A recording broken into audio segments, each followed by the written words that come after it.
amigas, hola amigos, estoy en Bañeres de Mariola, en la conferencia de Pedro García Aguado, y es que tiene que ver mucho con uno de los talleres que os traemos para abril. Pero voy a empezar desde el principio. Día 7, Día de la Salud, y tenemos preparado un taller sobre tabaquismo.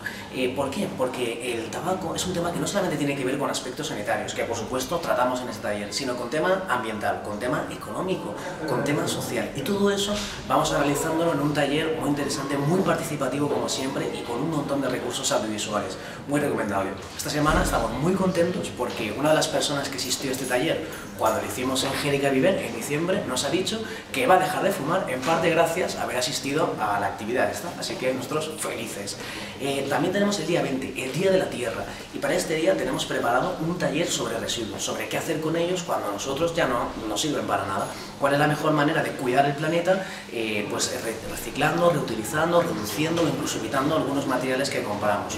Y la verdad es que viene muy bien este tema ahora, porque el gobierno ha sacado una ley sobre residuos, que algunos están a favor, otros en contra, pues vamos a investigar qué pasa con los residuos. Y por último, por eso estamos aquí con Pedro Aguado, con sus libros en Bañeres de Mariola.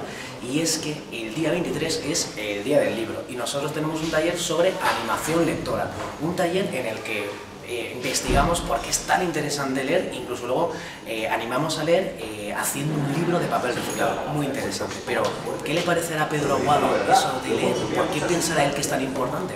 Que nos lo cuente. Bueno, estamos con Pedro García Aguado para que nos cuentes qué le dirías tú a la gente, cómo les motivarías a que se pusieran a leer este y cualquier libro. Este y cualquier libro, hombre, pues yo os diría que realmente, bueno, ahora sale el libro electrónico, que también es importante porque vas con el dedito ahí pasando las hojas y puedes leer, no sé si más rápido, pero realmente lo importante de saber leer y de poder leer algo, ¿qué es? La aventura. Meterse ahí dentro de las páginas y descubrir mundos que hasta ahora no habías visto. Historias de gente como yo, que no me conocías, ahora sí que me conocéis por la tele, pero seguramente si os metéis dentro de las hojas del libro, disfrutaréis mucho más, por ejemplo, que estando en el botellón. Aunque algunos preferían el botellón, luego después del botellón, imposible leer. Así que os animo a todos a leer, pues yo cuando empecé a aprender me lo pasé genial. Me suspendía siempre, pero al final aprendí. Así que adelante y leer mucho. Venga, Pedro. Gracias. Gracias.